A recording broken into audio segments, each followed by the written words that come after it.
لا إله إلا الله وأشهد أن محمد رسول الله.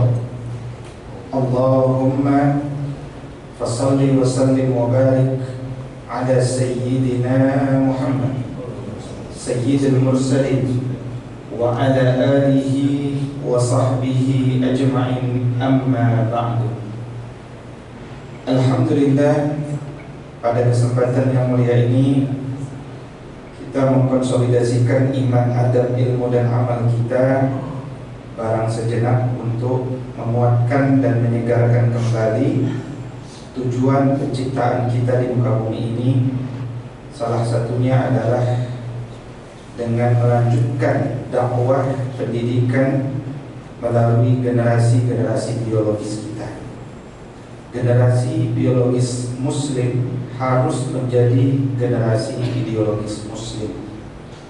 Dia tidak lahir kecuali dengan desain, kecuali Allah Subhanahu wa taala berkehendak lain. Makanya kalau kita lihat bagaimana Nabi Ibrahim alaihissalam pun berwasiat kepada anak-anaknya dengan nasihat-nasihat yang luar biasa. Di antaranya dalam Quran surah Al-Baqarah, Allah Subhanahu wa taala berfirman bahwa beliau berdialog dengan anak-anaknya dengan dialog, ya bunayya, ya baniya, innallaha astafa lakumuddin fala tamutunna illa wa antum muslimun. Wahai anak keturunanku, sesungguhnya Allah telah memilihkan untukmu terlahir sebagai seorang muslim, maka janganlah engkau mati wafat kecuali dalam kondisi berislam. Maka ini adalah satu nasihat yang mulia. Kita para ayah, pernahkah kita mengcopy paste pesan nabawiyah ini dan kita sampaikan kepada anak-anak kita? Suka tidak suka, siap tidak siap, kalau kita dikaruniai anak, maka sejatinya anak itu adalah murid kita. Dan murid itu tidak hanya mendengarkan bukuan, tapi juga melakukan tiruan. Siapa yang ditiru? Yakni orang tuanya secara umum. Kata-kata kita, perilaku kita, akhlak kita itu akan membekas. Sebaliknya, nasihat-nasihat positif, kesabaran kita, kelemah lembutan kita pun akan berbekas. Maka berikanlah dan tinggalkanlah bekas-bekas baik dalam perjalanan kita bersama anak-anak kita. Dan sesungguhnya mendidik anak itu sebenarnya tidak lama. Secara serius sebenarnya hanya 12 tahun pertama. 12 tahun kedua kita mungkin sudah tergantikan dengan pondok pesantren. Dan pada saat itu tugas kita tinggal 5%. Ketika dia telah kuliah, mungkin lebih jarang lagi ketemu dengan kita. Namun begitu, bahkan kalau anak kita sudah menikah pun, sudah punya anak pun, mendidik itu tetap menjadi sebuah tugas kita sebagai seorang yang memiliki ilmu. Kita perhatikan bagaimana Nabi Ibrahim alaihissalam tetap mendidik anak-anaknya, termasuk Ismail alaihissalam padahal telah menikah. Kita perhatikan bagaimana Nabi Muhammad SAW pun masih masuk ke dalam rumahnya Fatimah dan Ali ridwanullah alaihim ajma'in, meskipun mereka sudah punya rumah sendiri.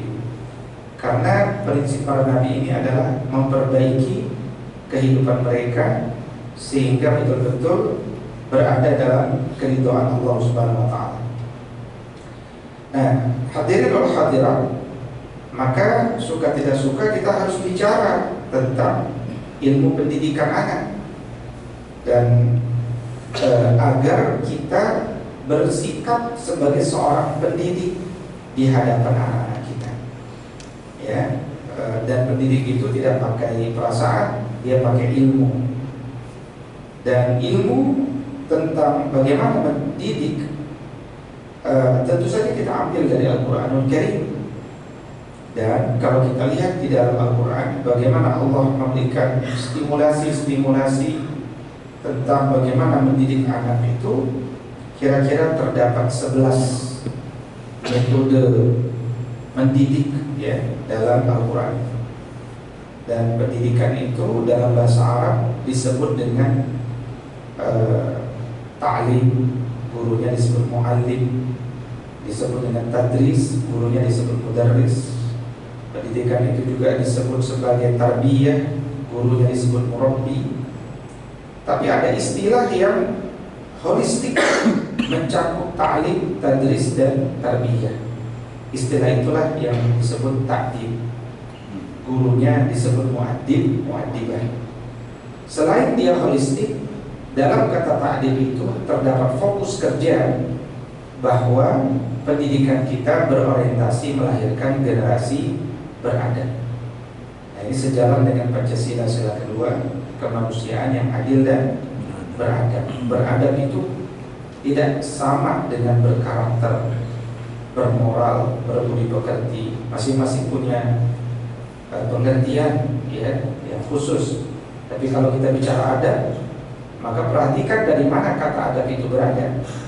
Adab itu diambil dari kosakata bahasa Arab dalam syair orang Arab sebelum Islam masuk, dan kemudian oleh Nabi SAW kata adab itu ditarik masuk ke dalam kosakata Islam.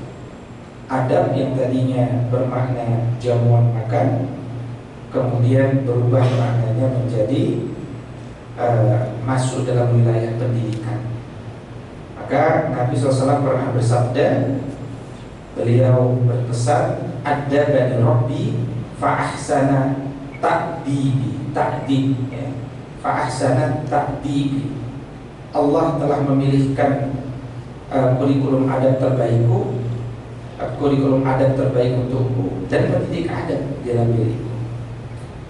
Apa itu dengan demikian maknanya adab itu? Ya, adab itu bukan sekedar sopan santun yang dimaknai oleh banyak orang hari ini.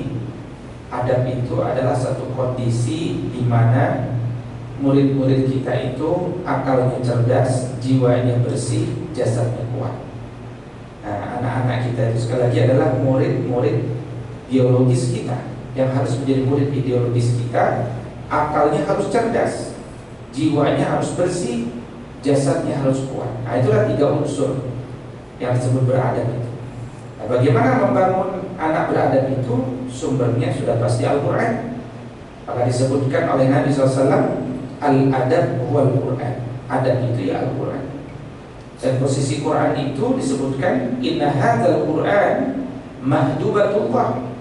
Sesungguhnya Al-Quran itu adalah jamuan adab dari Allah Subhanahu wa ta'ala.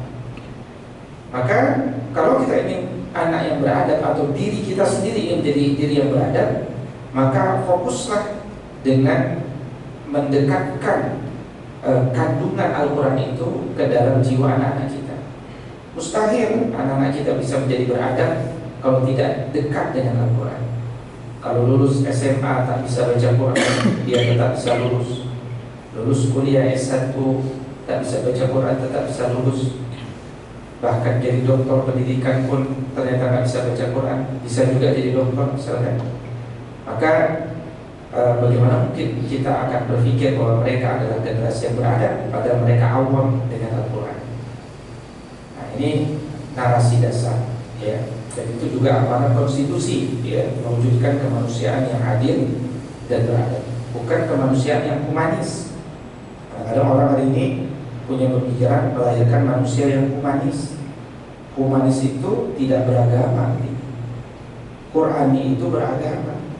Jadi bagaimana mungkin kemanusiaan yang ada dan beradab digeser menjadi kemanusiaan yang humanis? Nah, itu persoalan. Nah, bagaimana kemudian Al-Quran mendidik kita itu supaya memiliki bagaimana supaya kita ini bisa mendidik anak kita dengan benar? Ada 11 metode pendidikan dalam Al-Quran. Yang pertama adalah penguatan otoritas mu'addib dengan keteladanan ya. Penguatan otoritas mu'addib dengan keteladanan. Jadi dengan membaca Al-Quran, Maka kita didorong, diingatkan untuk apa? Untuk memiliki otoritas sebagai muadzin. Jadi yang namanya pendidik itu dia harus berwibawa. Berwibawa itu bukan gagah-gagahan. Wibawa itu satu kondisi di mana seorang guru itu konsisten berbicara dan bertindak dengan ilmu, tidak bawa perasaan. Kira-kira apa yang ada dalam benak anak kita? Apakah anak kita memandang ayahnya sebagai sosok yang selalu bicara dengan ilmu, tidak pernah bawa perasaan, tidak pernah dendam, tidak pernah sakit hati, tidak main perasaan, dia betul-betul dengan ilmu? Nah, itu akan membangun satu bentuk kewibawaan. Nah, kalau sesuatu selalu bicara dengan ilmu, maka kita akan menjadi sosok yang punya otoritas atau bersifat otoritatif. Dia layak didengar. Nah, menjadi ayah yang layak didengar itu adalah sebuah target awal supaya masa depan kita mendidik anak-anak kita itu efektif, ya. Sama seperti kita hari ini kalau mencari guru, kita lihat dulu guru kita ini dia konsisten atau tidak. Makanya di zaman dulu orang itu belajar sama guru, dia bisa hidup berbulan-bulan dengannya.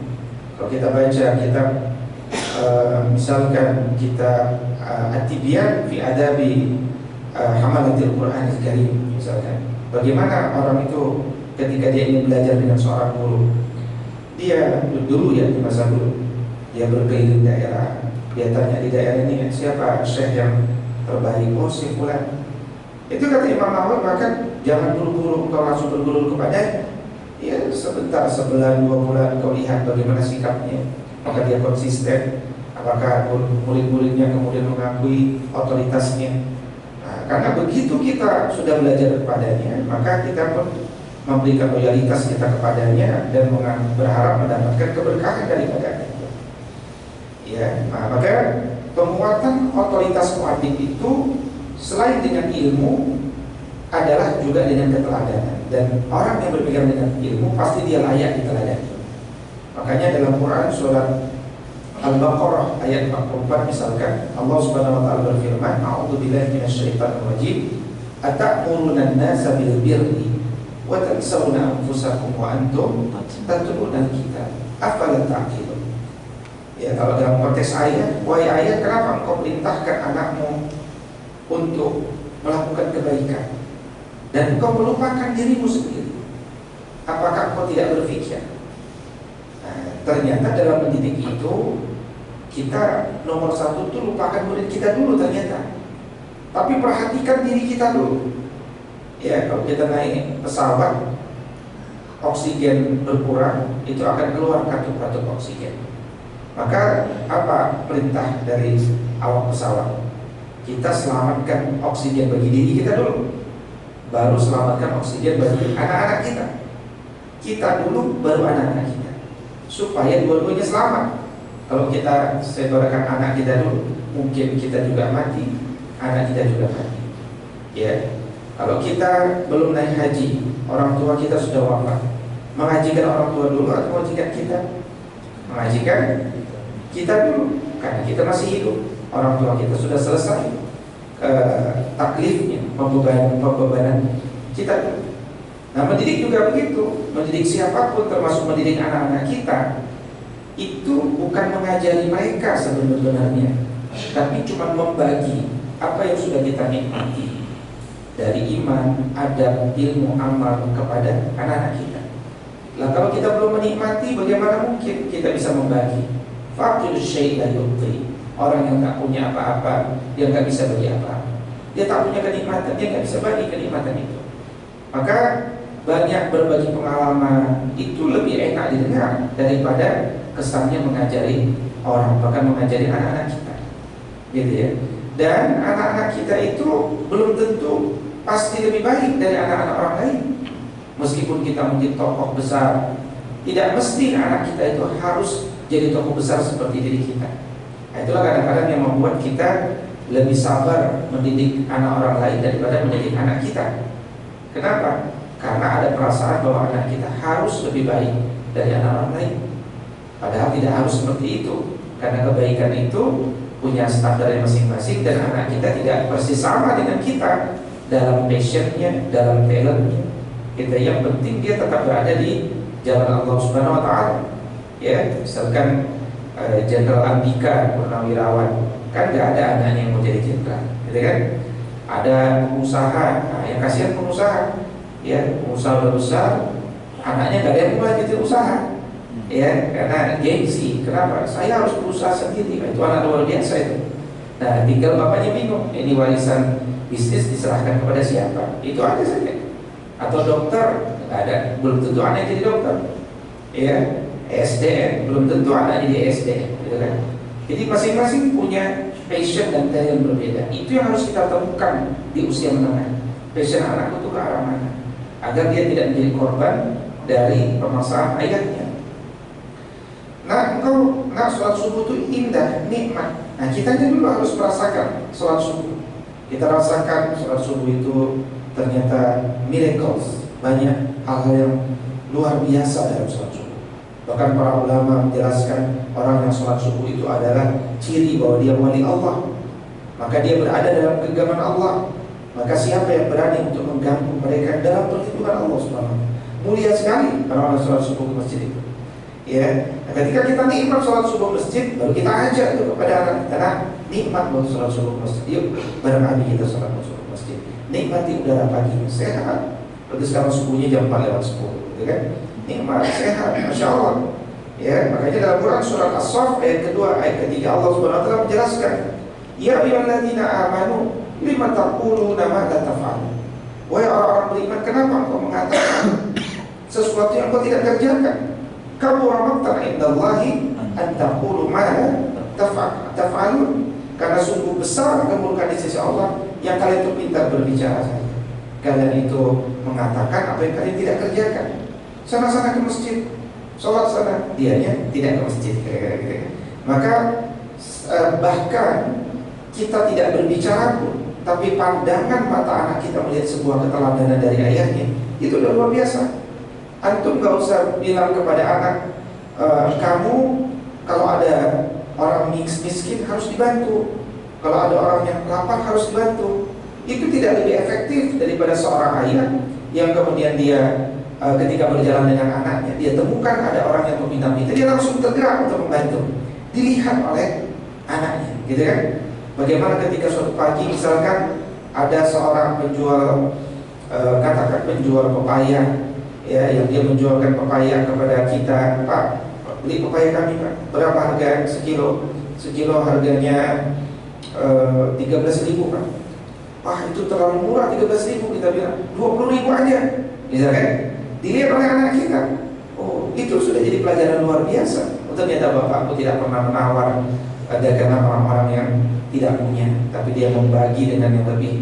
Sebagaimana bapakku kalau ke Indomaret, Alfamart nggak pernah nawar kan, beli pepaya kan, apa yang ada ditulis dibeli.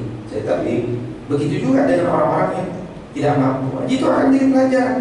Apa yang dilihat, ya sama sebaliknya. Kalau kita bawa mobil marah-marah kepada orang yang menyelip kita, keluar kata-kata ragunan, kedengaran sama anak kita, jadi pelajaran juga, jadi ide. Wah, bapakku aja rajin sholat, ngomongnya ragunan, aku ngikut juga, gitu kan. Jadi bagaimanapun anak itu tidak jatuh jauh dari pohonnya, buah itu gak jatuh jauh dari pohonnya. Minimal ada saja, mulai dari kata-kata, sikap, ya, dan seterusnya dan seterusnya. Jadi suatu ketika saya ketemu ada seorang anak SD lah, kelas 5 gitu ya. Jadi dia bilang, kamu kenapa nggak pulang ke rumah, ini siang malam main di sini? Saya tadi mau pulang ke rumah, mau masuk rumah, sedengar ayah sama bunda lagi bertengkar dan mereka saling bicara binatang. Aku nggak mau masuk, males. Nah, itu fitrah anaknya itu bersih, ya kan? Dia nggak suka ada kata-kata binatang keluar. Tapi kadang-kadang kata-kata binatang itu keluar dari bapak ibunya. Ada lagi keluarga misalkan anak-anaknya rajin pengen sholat subuh, tapi karena masih kecil, nggak berani berangkat sendirian. Bapak ibunya masih molor pas subuh, gitu kan? Nah, kadang-kadang ketika kita mendidik anak-anak itu bukan anak-anak yang rumit, mendidik bapak ibunya lebih rumit daripada mendidik anaknya. Itu persoalan di masyarakat, gitu. Nah, karena itu kemudian banyak orang-orang yang baru hijrah itu justru ketika dia sadar bahwa oh ternyata aku ditugaskan untuk mendidik. Bahkan mahasiswa kami banyak yang kuliah lagi di usia 55, ya, 70. Itu karena dorongan anaknya sudah lebih pintar daripada dirinya tentang bicara pendidikan, bicara agama. Wah, kalau saya nggak boleh kalah nih, saya kuliah lagi. Jadi ternyata dalam kasus-kasus yang lain, bahkan banyak anak yang menjadikan, banyak ayah yang menjadikan anaknya teladan. Ya, kalau kita tadi bicara anak menjadikan ayah teladan, sekarang banyak ayah menjadikan anaknya teladan. Anaknya sudah hafal 30 juz, dia juz 30 juga kagak hafal-hafal gitu kan. Baca surah Al-Kafirun juga kan muter-muter melulu gitu kan. Tapi anaknya sudah hafal 30 juz. Itu membuat orang tua itu bersemangat sebenarnya. Ya, makanya kalau antum sudah S1, ya itu harus lanjut S2. Ya, kalau udah S2 lanjut lagi S3. S3 lanjut lagi S3. Jangan mau kalah sama Samsung ya. Samsung sudah S24 Ultra, antum masih S1 aja. Tanya kenapa masih S1? Nggak naik gaji kok. Tetap bilang memang kuliah nggak ada hubungan dengan naik gaji. Tak ada hubungannya. Kuliah itu untuk menambah wawasan. Kuliahlah apa yang kau butuhkan. Kau pengen belajar ekonomi syar'i, belajar. Kau pengen jadi ahli Quran, kuliah di PTIG, kuliah di UIN, kuliah di Rosa dan seterusnya. Pelajari apa yang kau butuhkan. Ya, nggak harus dan nggak ada hubungannya dan nggak boleh juga. Ya, nggak boleh juga kita belajar itu hanya untuk mendapatkan gelar supaya dapat naik eselon haram. Kita juga tidak boleh mengajarkan pada anak kita, nak, engkau hafal 30 juz ya, supaya nanti bisa dapat beasiswa dari Universitas Pajajaran Bandung, ya kan? Haram, ya terlalu rendah. Ya, kegiatan-kegiatan yang sifatnya mulia digantikan dengan tujuan-tujuan dunia, tidak boleh. Nah, kamu kalau menghafal Quran 2 halaman nanti Abi kasih handphone, boleh main 30 menit, haram. Ya. Nah, kamu kalau menghafal Quran Abi kasih 50.000, harus. Ya, kenapa? Jangan ajarkan materialisme. Ya, ajarkanlah sifat perjuangan. Kalau kita mau kasih 50.000, kasih tapi bukan dalam konteks halal yang baik. Katakan Abi mau kasih hadiah sama kamu. Kenapa? Abi lebih senang jiwanya. Nih kasih 50.000, senang, terbangun hubungan. Itu lebih baik daripada kita mengasih 50.000 karena anak kita menghafal Quran misalkan. Ya.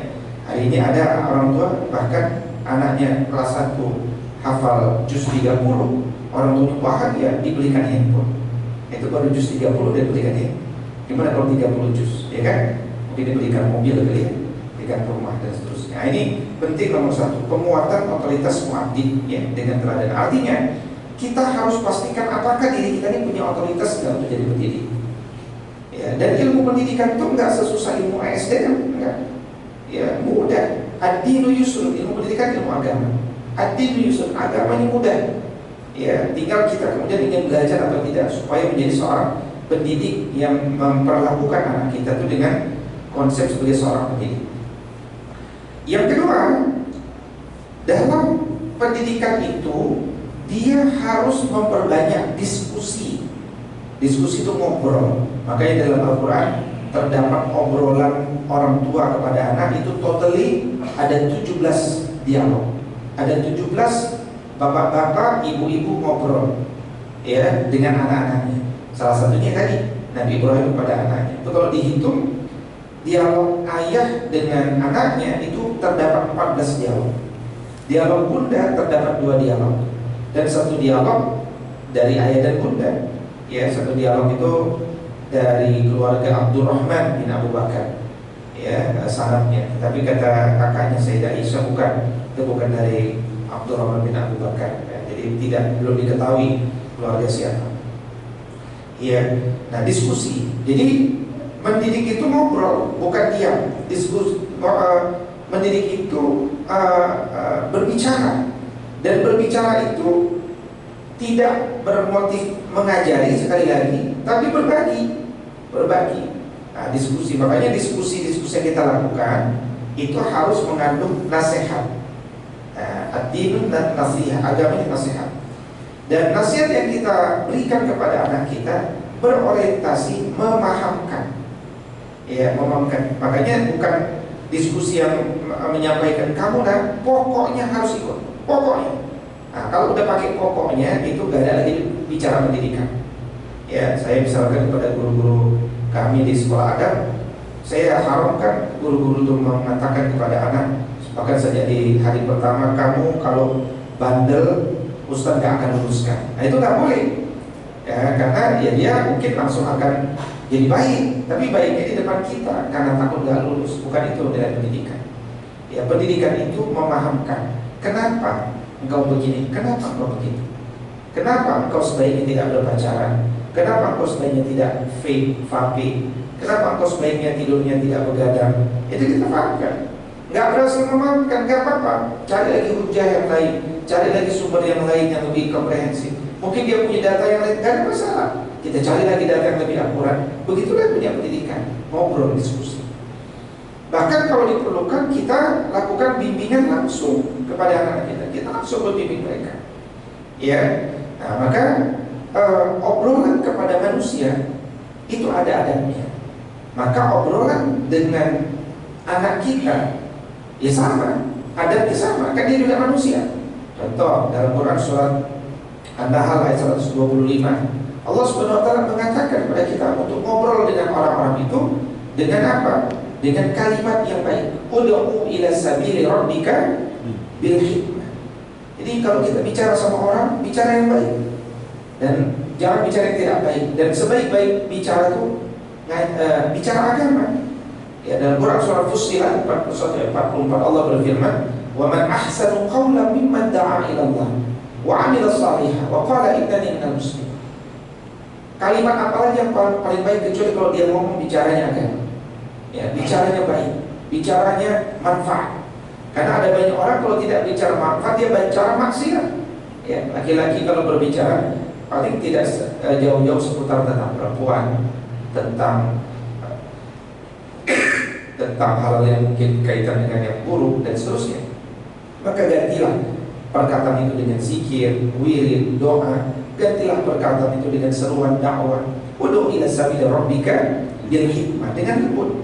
Nah, kalau kepada manusia dengan hikmah, dengan anak kita harus lebih hikmah. Bayangkan Nabi Musa dan Nabi Harun diperintahkan Allah untuk bicara dengan Fir'aun. Bagaimana perintahnya? Faqula lahu qawlan layyina. Ya kan? Faqula lahu qawlan layyina.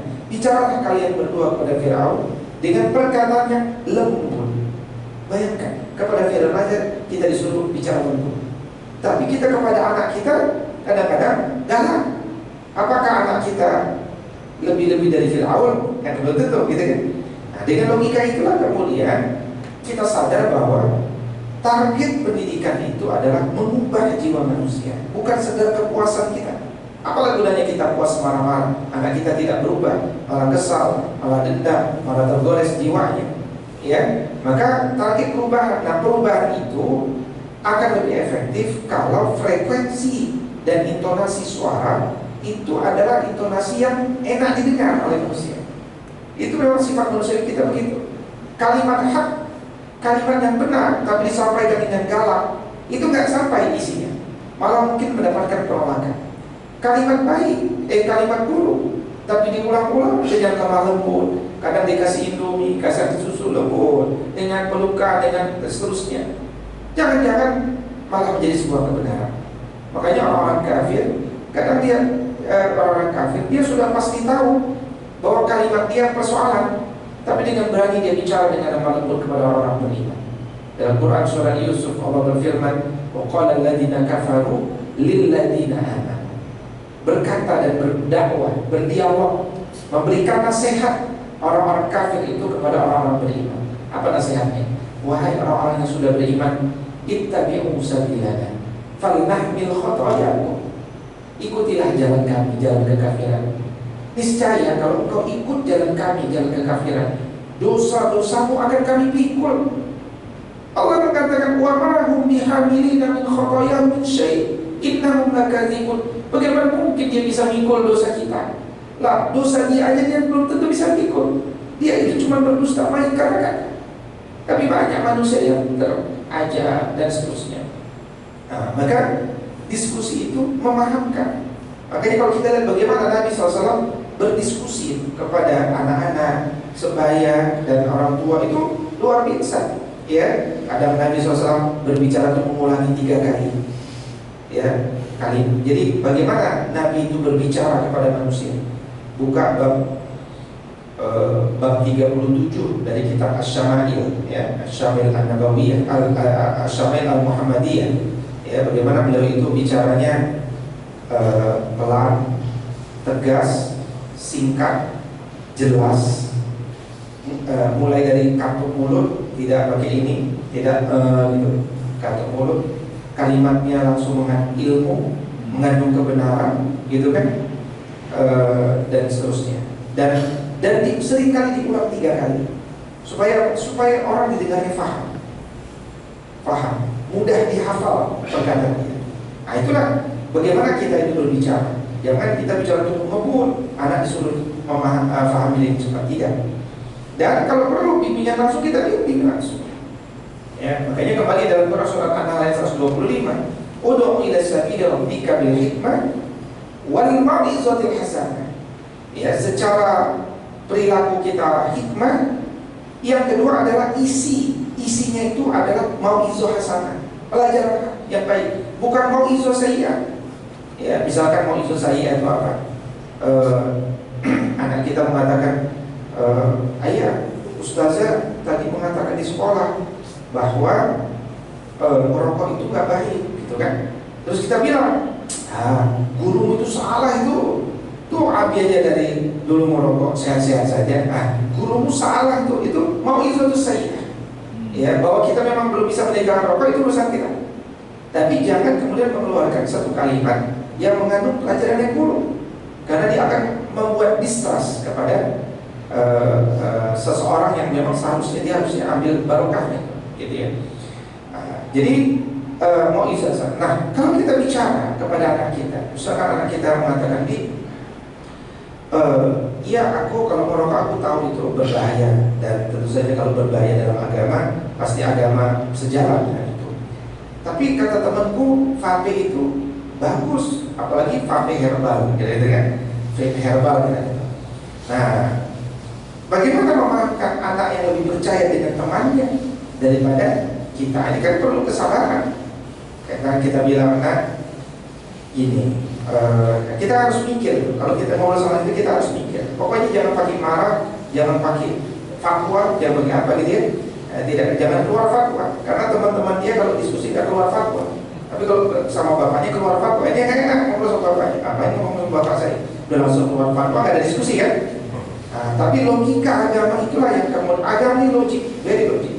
Ya, misalkan, oke, ini vape ini kan perlu diteliti, ditelitinya di laboratorium. Temanku sudah meneliti belum? Dia mau nggak pernah teliti, orang baru-baru kita gitu kan? Oke, kalau gitu percaya nggak kamu kalau dokter itu meneliti? Oh ini percaya. Oke, gimana kalau kita lihat apa kata dokter yang sudah meneliti? Mungkin dia lebih otoritatif, gitu kan? Jadi kita tinggalkan satu paradigma berpikir. Kalau usah jawabannya kita cari sendiri, bahkan paradigma berpikir.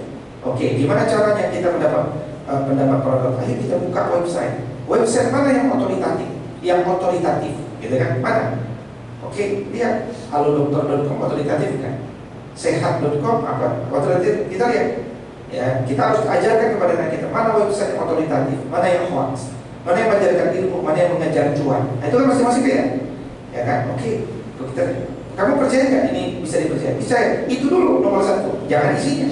Percaya nggak dengan website? Percaya. Oke, kalau percaya kita lihat bagaimana vape. Kita diskusi, lihat apa kata dia. Coba bacain. Oh, jadi gimana? Kamu akan lebih percaya website ini atau temanmu? Nah, itu pertanyaan-pertanyaan itu harus dia jawab. Berarti kalau kita bicara dengan anak laki-laki, bicara anak laki-laki, kita harus kasih ruang biar mereka yang memutuskan. Kita fasilitator diskusi.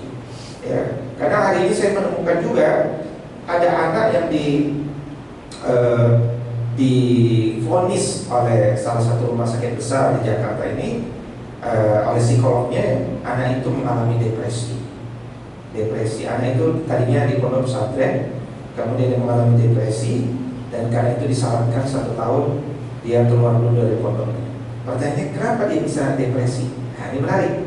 Ternyata penyebabnya adalah setiap kali bertemu ayahnya, kalau namanya di pondok tentu waktu ketemu ayah sangat jarang gitu kan. Waktu ketemu ayahnya, katakan dikasih waktu 2 jam ngobrol oleh pondok, 2 jam itu ayah ngobrol dari menit pertama sampai menit ke 120. Anaknya nggak pada ngobrol. Ya, nah, memang ayahnya orang soleh, karena orang soleh, ustadz misalkan, mungkin pengalaman baiknya banyak.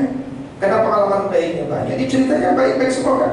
Dulu ayahmu ketika kuliah begini, dulu ketika semua kebaikan diceritain selama 2 jam. Ya, apa akibatnya? Ternyata anaknya jadi depresi. Kenapa anaknya depresi? Padahal bapaknya kan ada masalah kan, soleh kan. Kenapa jadi depresi? Ternyata anak itu butuh didengarkan. Biar aku tuh di pondok, aku dapat lah meraih piala ini gitu kan. Aku kemarin dipercaya begini, aku begini, dia perlu cerita.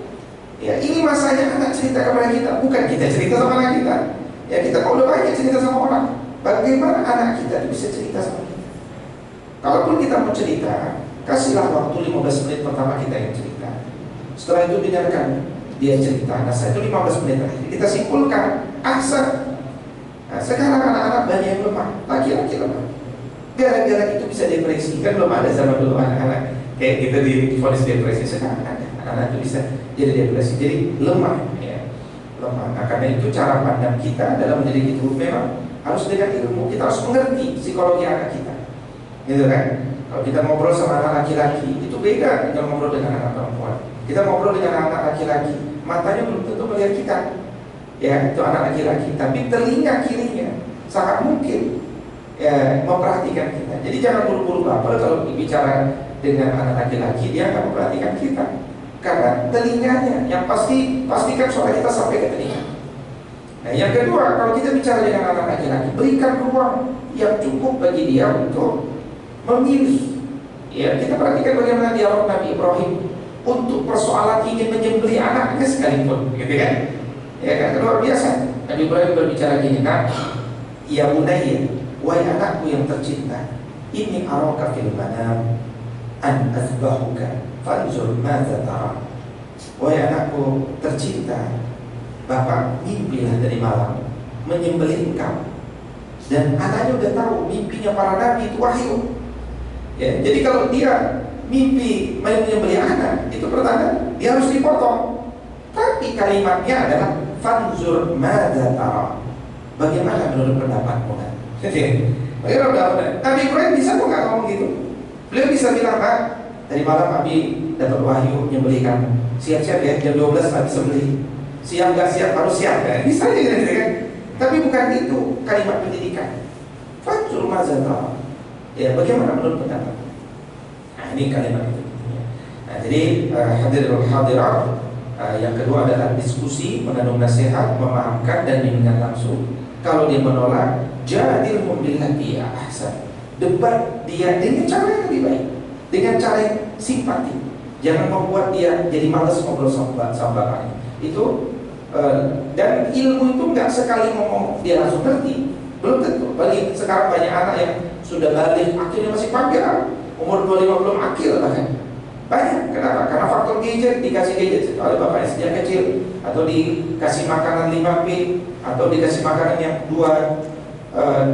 di atas 2 kali proses, atau kemudian karena sudah diajarkan calistung sejak dini, sejak usia dini. Ini penelitian yang menyebabkan anak itu lebih cepat balik pada belum akil, gitu kan.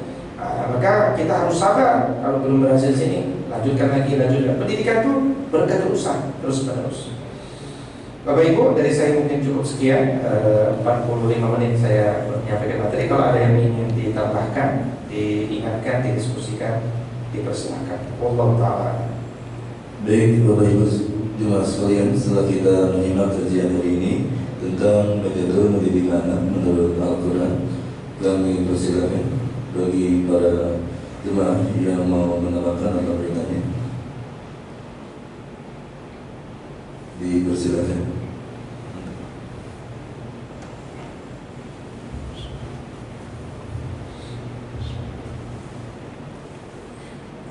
Bismillah.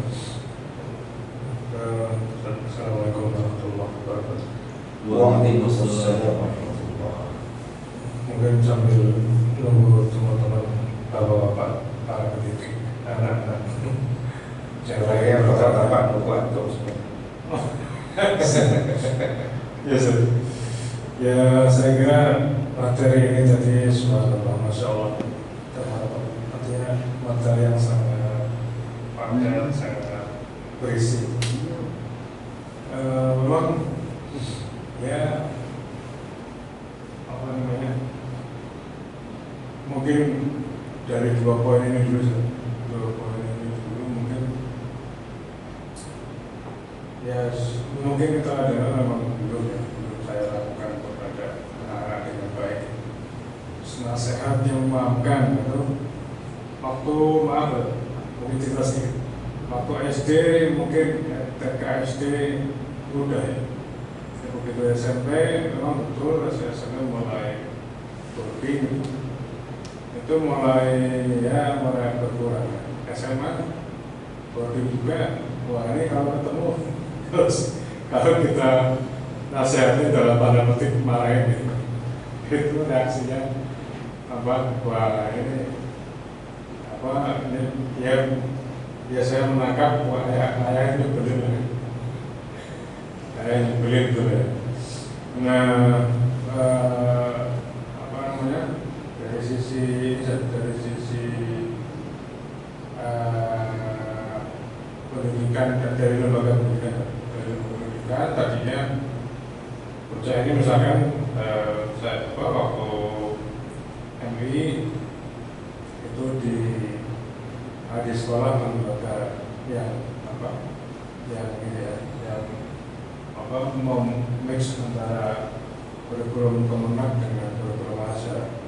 Jadi kami tinggal di Jagakarsa. Nih, tapi saya tinggal di Cineres. Ya. Terus ini juga di Berisan ya. Nah itu bagus karena wajibnya si guru-gurunya ustadzah itu namanya ibu mungkin lebih cerewet ya. Singkat cerita ngedrill banget itu hafalan. Pokoknya kalau hafalan kalau nggak bisa beliau membuat sistem di kelas itu hafalan harus. Jadi hafalan setoran itu sudah mencapai rata-rata 10 juz sampai kelas 6 SD. Nah, kelas SMP saya coba ke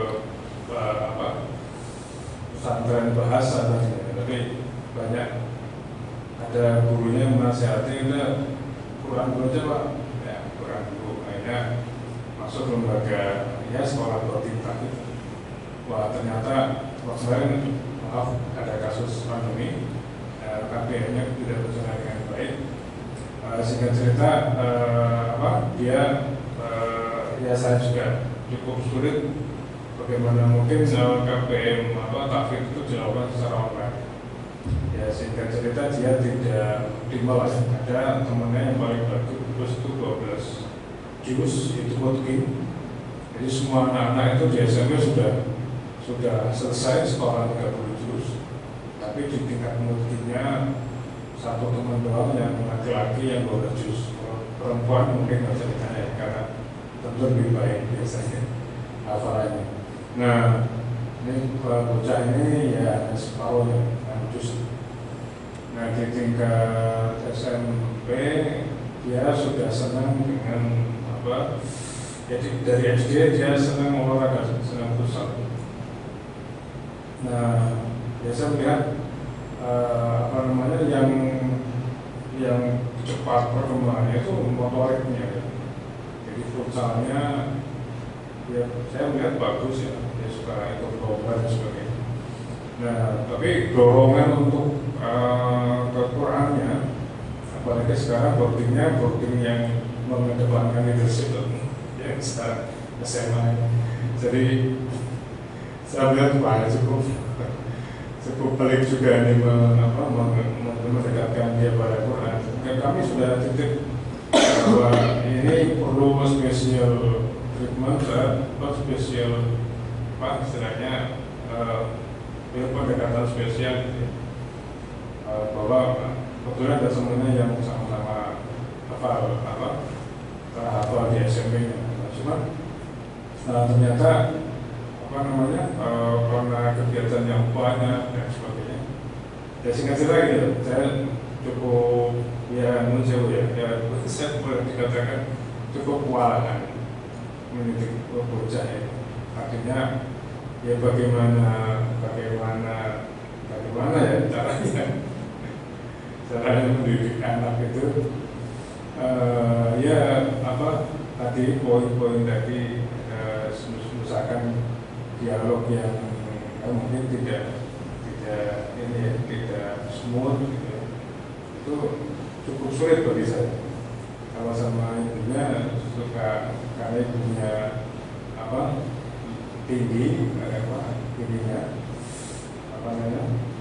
suaranya tinggi jadi mudah kalau di mana itu mudah malu. Tapi kalau sama bapaknya ini dari mana kira-kira saya bisa memperbaiki mendidik anak ini. Ya, bismillahirrahmanirrahim.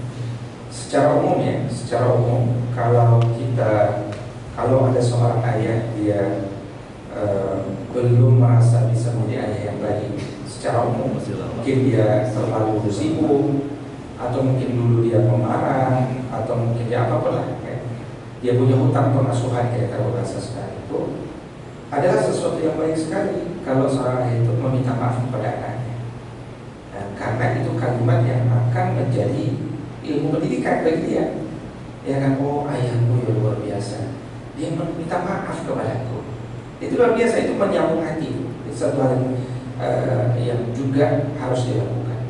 Ya, dan saya juga biasa melakukan itu dengan anak-anak, karena kita biasa melakukan sama orang lain kan, sama anak juga biasa. Itu satu. Kalau memang kita perlu mau minta maaf. Yang kedua, kita perlu minta dengan anak ini untuk bicara tentang passion dan talent.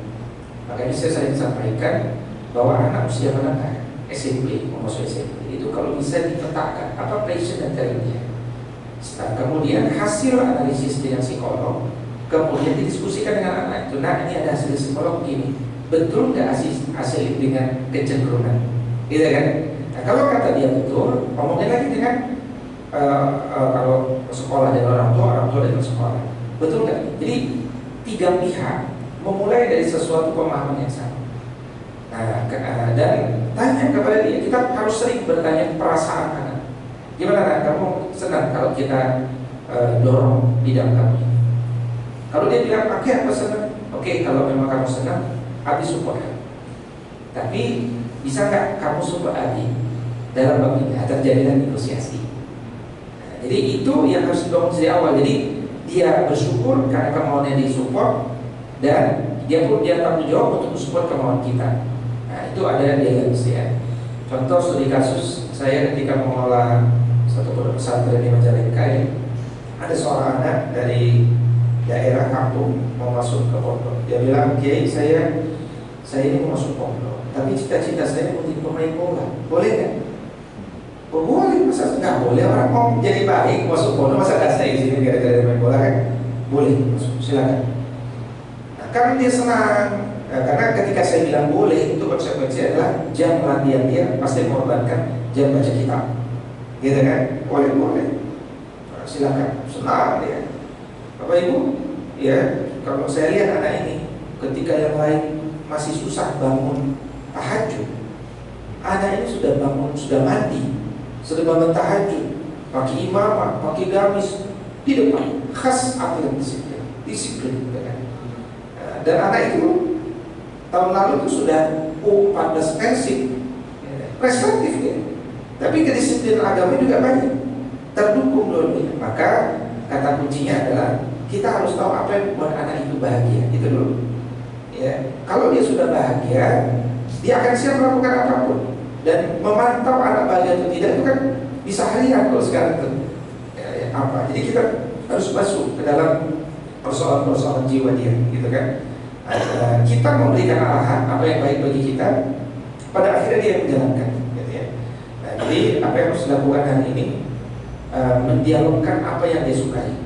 Kalau yang dia sukai menyimpang, tadi misalkan dia sukanya pacaran, HP, main game, gitu kan, main handphone, katakan kita berikan diskusi. Ya, misalkan saya punya anak di kantor yang nomor 3, ketika dia pulang dia bilang sih, aku kan sudah mendengar nih, aku kayaknya sudah layak dikasih handphone, gitu kan. Nah, kita ajak dia dialog gini. Saya mikir gimana sih kalau gini. Kamu tahu nggak, handphone itu per 6 bulan perubahannya luar biasa, ya kan? Kalau kamu Abi belikan handphone sekarang, Abi beli handphone cuma sekali aja semua itu, gitu kan? Kamu makainya cuma 2 pekan, ya kan? Nggak ada masalah. Abi beli handphone sekarang, padahal kamu masih ada 5 tahun lagi di kantor. Tolong kamu berpikir, apa jadinya handphone kamu itu 5 tahun ke depan? Ketika per 6 bulan itu terjadi perubahan luar biasa, mau nanti handphone jadul loh, ya kan? Ya udahlah, aku nggak usah dulu deh, gitu kan? Jadi kita nggak semesta bilang jangan kan? Kita jadi ngobrol. Ya, jadi dia pahamnya ya karena dia ngerti, bukan karena pokoknya kamu nggak boleh handphone. Lulus SD, saya diskusi lagi, ya, coba kamu renungkan, mata kamu sehat ya? Teman kamu ada yang udah sempat ya? Iya. Kenapa? Karena aku nggak pakai handphone. Nah, kita yang nanya, jangan kita yang kasih jawabannya, gitu kan? Jadi kita tuh memposisikan fasilitator diskusi. Kenapa? Gimana? Gini, gitu. Sama kita kalau jadi anak kita, misalkan di kamarnya ada sampah, ya kan? Kita jangan ngomong, itu sampah, buang. Nah, ini calon karyawan nanti anak ini. Tapi, nah itu apa? Sampah. Oke, kalau sampah itu diapain? Nah, itu tuh beda kan? Sama-sama bersih, tapi cara kita ngobrol beda. Gitu. Nah, jadi how to dialogue with child itu memang membutuhkan spirit seorang pendidik yang memfasilitasi berpikirnya. Apalagi persoalan sekarang tuh anak ini lemah, cara berpikirnya lemah. Saking semuanya ada di depan, dia sampai nggak tahu mau nanya apa dan dia nggak penting mau belajar apa. Ada di depannya, gitu. Jadi membuat dia penting untuk belajar itu tantangan berbeda lagi. Saya kira demikian. Ya, Allah. Ada yang lain? Yang lain? Itu berdiskusi Ustaz. Iya. Jadi Ustaz bilang untuk mendidik anak itu diperlukan ilmu ketimbang perasaan. Iya. Menurut secara umum.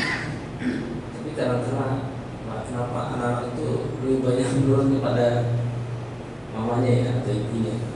Terus kan kalau seorang ibu biasanya menggunakan perasaan juga ketika menasihati atau memberi arahan kepada anaknya. Apalagi kita sebagai bapak ini kan jarang ketemu juga di rumah. Misalnya ini pulang tuh setengah 6, pulang jam 7 malam, berapa jam udah tidur seperti ini. Gimana itu? Sementara di rumah pun kadang kita gini ya, untuk memberi arahan kepada anak itu kadang-kadang dengan pihak sekolah ini kadang suka berbeda pendapat. Ya sebelah itu sudah dengan istri maksudnya. Oh iya. Ketika bersepakat dengan anak ternyata istri lain soal lagi. Iya. Kita jadi malah jadi berdebat dengan Seseorang itu kayaknya. Iya. Gimana itu memahamkan istri seperti itu? Iya. Nomor 1 memahamkan istri dulu, bukan anak dulu. Jadi suami itu adalah kepala sekolah, bunda itu wakil kepala sekolah bidang kurikulum. Itu pembagiannya. Maka wakil kepala sekolah bidang kurikulum boleh memberikan usulan dengan ilmu, bukan dengan perasaan. Nah, maka kita pun mendiskusikan usulan dia dengan ilmu juga. Nah, katakan ada 2 ilmu dan kita harus ambil yang maslahat. Nah, yang memutuskan itu namanya pemimpin. Jadi otoritas suami dia adalah mengambil keputusan dengan ilmu dari 2 pandangan. Kecuali kita pakai perasaan, suami istri pakai ilmu, kita ikut istri. Tapi sebenarnya bukan ikut istri, ikut perasaan. Tapi dari hasil diskusi kita memang dua-duanya benar. Tinggal mana yang maslahat, mana mafsadat harus diputusin. Maka suami harus memutuskan. Itu yang namanya imam. Kalau istri nggak mau ikut, kita mau sama-sama istri, kita ganti. Kita dialog aja, gimana kalau mama jadi imam, aku jadi makmum, ya kan? Imam kamu kalau sholat di depan, aku di belakang. Ya itu dialog aja harus kayak gitu. Jadi istri dia harus paham Lebih lagi kalau istrinya eselon 1 gaji 70 juta, suaminya guru madrasah gaji 3.500.000. Kalau suaminya nengok gajinya fisik, dia tidak akan ketemu dengan Bunda Khadijah. Tapi kalau dia melihat metafisik bahwa ini suaminya yang membawa dia ke jannah, dia akan ikut. Nah, itu nanti dia akan berada dalam golongan Bunda Khadijah. Nah, nomor 1 itu. Nomor 2 yaitu dialog kepada anak gitu ya. Pertama bersyukur bahwa anak masih percaya dengan salah satu dari kedua orang tuanya. Karena ada saja anak yang gak mau percaya ibu sama bapak. Kalau dia masih percaya sama ibu, alhamdulillah. Berarti jalan keluarnya ada pintunya. Yaitu apa? Kita ngobrol sama istri supaya istri menguatkan otoritas suami. Saya juga bicara begitu sama istri saya. Ya, ada lagi anak yang dia lebih percaya sama gurunya daripada apa kata orang tuanya. Nggak ada masalah, kan ada yang dia percaya. Tinggal kita buat social engineering dengan ibunya, dengan gurunya. Oh, guru, ini dia lebih percaya ibunya daripada saya. Kan kalau dipercaya sama gurunya berarti gurunya tinggal ngomong kan. Sama ketika dia percaya sama ibunya, nggak percaya sama bapaknya, ibunya dia ngomong. Nah, bapak itu otoritatif, sangat otoritatif. Kalau bapak tetap tidak akan jadi karyawan SDM, kan? Dia itu bicara dengan ilmu. Dia itu orang yang empati. Dia itu simpati. Selama yang dibicarakan benar semua ya, bukan bohong ya. Itu harus dikuatkan. Ayahmu itu orang yang paling mencintai bapaknya. Ayahmu itu kalau kau sukses dia senang. Kalau kau gagal di dunia ini yang akan membantu adalah ayah. Kalimat itu keluar dari orang yang dia percaya.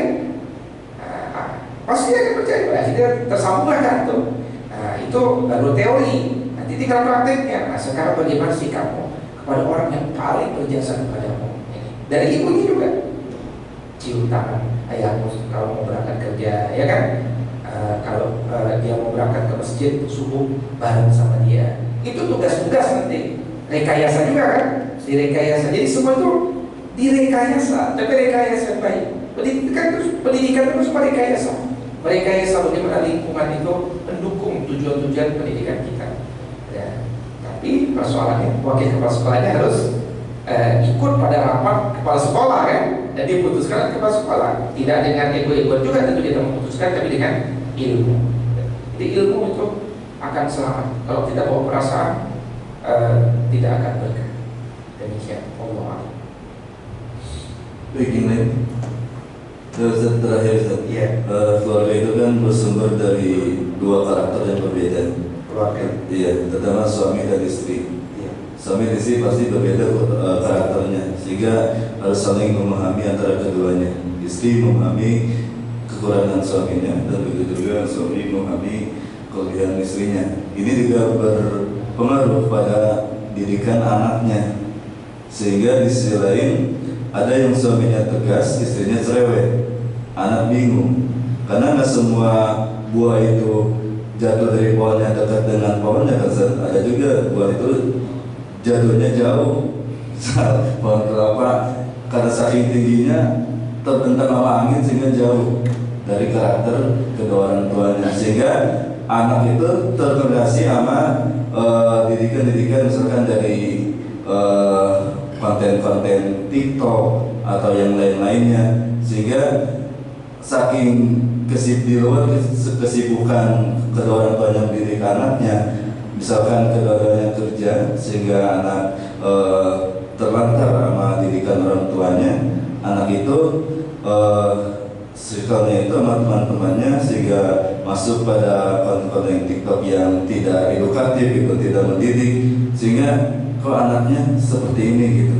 Nah, ini kira-kira untuk kembali kebersamaan keluarga untuk meraih ridho Allah dan menuju surga Allah, sehingga bisa menanamkan terutama ketauhidan kepada anak di tengah-tengah keluarga. Ini kira-kira untuk merangkul kembali seperti apa saja? Seperti mengaktifkan kembali sel-sel pendidikan di ayah bundanya. Kan kalau secara sepintas tadi didengarkan, dalam kasus itu ayah bundanya tidak jadi pendidik. Ayahnya jadi karyawan baik dari orang. Dia tidak menjalankan fungsi pendidikan, sehingga dia tidak menyiapkan kurikulum bagi anaknya. Ya kan? Itu kan sama saja menyiapkan anak dengan kurikulum yang bebas. Jadi dia begitu karena didesain oleh orang tuanya. Meskipun kita tidak mendesain, tapi membiarkan itu sama saja dengan mendesain kan. Sama kalau rumah tak punya kurikulum, itu kan kurikulum juga, kurikulum tanpa kurikulum. Anak kita tetap terdesain, tapi by design kita yang membiarkan itu. Maka kalau kita yang mulai dari mana? Mulai dari mengaktifkan sel-sel pendidikan kita. Nah, lihat anak kita umur berapa. Kalau anak kita sudah usia dewasa, berarti bukan lagi memerintahkan, tapi sudah dialog. Bagaimana supaya kita bisa nyambung dialog, supaya dia bisa menganggap kita teman yang baik. Ya kan itu tadi. Bagaimana kemudian kita harus minta maaf dulu kepadanya karena telah menyia-nyiakan waktu yang lama untuk dia, gitu kan. Ada satu teman kami di Telkom, ya, perempuannya di Telkom, laki-lakinya di nggak usah saya cerita waktu itu. Ya nanti saja.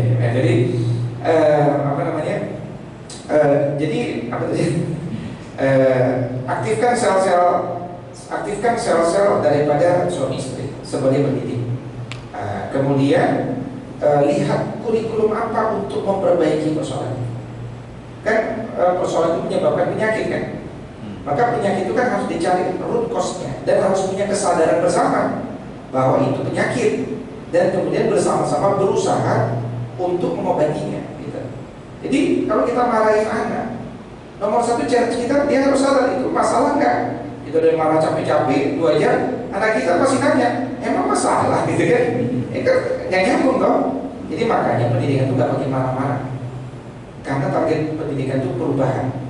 Ya kita mau marah-marah kita yang rugi, anak yang nakal kita yang mati gara-gara kena stroke kan rugi gitu kan. Harusnya dia yang nakal kita masih bisa berpikir waras, kita perbaiki. Bahwa anak kita sudah melakukan sesuatu yang tidak pantas, ya itu udah kejadian kan. Mau diapain? Itu fakta. Sekarang sadar nggak dia itu persoalan. Nah itu butuh referensi, butuh ngobrol dari hati ke hati. Gak mungkin anak kita mendengar kita kalau kita tidak membangun jalan tol ke dalam jiwa dia, iya kan? Nah itu kan perlu rekayasa, nggak cepat tuh. Mulai dari kita mulai menyiapkan waktu, belum bicara ilmu dulu nih. Jangan tiba-tiba kita selama tidak punya waktu, begitu pas ada waktu kita ngobrol ilmu, wah capek itu kita. Pas ada waktu kita langsung ngobrol ilmu. Dan itu bisa lebih bisa dilakukan oleh ayah sebenarnya daripada bunda. Karena bunda itu kalau apa yang ada di kepala langsung diomongin, itu persoalan perempuan ya. Kalau laki-laki apa yang ada di kepala masih bisa ditahan. Ya, misalkan kita ajak dia ngopi dulu, kamu perlu apa? Perlu Abi beli ini. Kita dia lihat anaknya melihat bahwa abinya ternyata punya effort luar biasa nih. Gitu kan, punya effort luar biasa. Ada situ kan muncul untuk pembukaan diri. Jangan ngomongin lagi, masih banyak dicerita. Ya kan, sampai hatinya betul-betul engage sama kita. Pelan-pelan kita bicara ilmu. Nah itu memang mengobati kan nggak cepat. Kalau udah luka, katakan kita sering pulang malam nggak pakai ini karena goresan di paru-paru. Obati paru-paru kan obati 6 bulan, ya kan? Nggak bisa mau pakai miligram secepat apapun nggak langsung tiba-tiba sembuh kan? Ini 4 bulan tuh goresan di paru-paru. Nah, sama obat itu perlu sabar. Nah, tapi insya Allah tak ada yang tidak bisa terjadi selama anak kita hidup. Selama itu pula kita bisa merubahnya kan. Jangankan anak kita, para bahlul-bahlul bedugul preman-preman di sekitar kita. Kalau kita sabar menangani mereka bisa berubah dengan izin Allah. Apalagi anak kita, gitu kan, yang notabene punya gen soleh dari kita, gitu kan. Nah, jadi itu pendidik itu dia nggak buru-buru, tapi tahu harus melangkah dari mana. Demikian. Baik, karena waktu sudah mengakhiri kajian kita hari ini, dan sebelum ditutup mohon sebentar menyebut doa, mudah-mudahan kita semua dalam keadaan sehat dan mendapatkan ilmu yang bermanfaat. Astaghfirullahaladzim, astaghfirullahaladzim, astaghfirullahaladzim, alladzi la ilaha illa huwal hayyul qayyum wa atubu ilaih. A'udzu billahi minasyaitonir rajim. Bismillahirrahmanirrahim. Alhamdulillahi rabbil alamin, hamdan yuwafi ni'amahu wa yukafi mazidah. Ya Rabbana lakal hamdu wa lakas syukru kama yanbaghi li jalali wajhikal karim wa 'azimi sultanik. Allahumma shalli ala sayyidina Muhammad. Allahumma rabbana ighfir lana wa liwalidina wa lil mu'minina yawma yaqumul hisab. Allahumma anta rabbuna farzuqna al-istiqamah. Allahumma arhamna bil Qur'an. Allahumma rabbana ij'alna wa awladana min ahli al-Qur'an. Allahumma rabbana hab lana minas salihin. Allahumma la sahla illa ma ja'altahu sahla. Allahumma inna na'udzubika min munkaratil akhlaqi wal a'mali wal ahwa. Rabbana hab lana min azwajina wa dhurriyyatina qurrata a'yun waj'alna lil muttaqina imama. Rabbana atina fid dunya hasanah wa fil akhirati hasanah wa qina adzaban nar. Wa sallallahu ala nabiyyina Muhammadin wa ala alihi wa sahbihi wa sallim. Wa akhiru da'wana 'anil hamdulillahi rabbil alamin.